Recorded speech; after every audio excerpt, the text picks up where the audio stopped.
saddexda uu necab yahayna waa saddexdee waa nin ganacsada ah oo ganacsigiisa dhaar ku socodsiiya ya wallahi inay inta igu fadhida wallahi billahi inaan inta ku soo iibi wallahi inaan inta kaaga gaday wallahi kala daa ganacsiga ilaahay magaciisu waa qaali tabaaraka wa taala magaca alla meeshan ma galo at-taajir al-halaaf taajirka ganacsadaha dhaarta badan ninka labaadna waxa way al-faqir al-mukhtal al-faqir al-mukhtal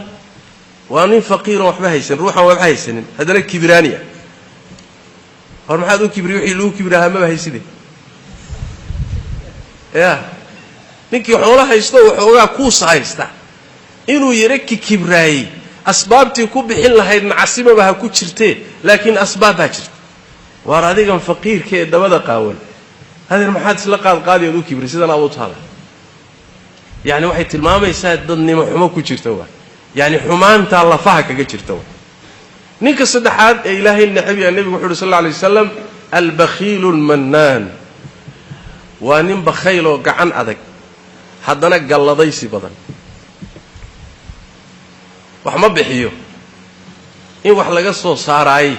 sida Soomaalidu yiraahdo in gacmaha laga garaaco mooyaan si kale wax looga ma qaado hadana ma dalika wixii yarka ahayn silica kaga baxay oo silica laga qaaday ayuu hadana ku galad sheegan soonigi wax ku taray ma ahay soonigi maana hebel wax ku sii soonigi maana hebel waxaas wax ku manni iyo galad buu ka daba daynaynin oo xogaaga yaraaye silica kaga baxay saddexda ilaahay waa nacab yahay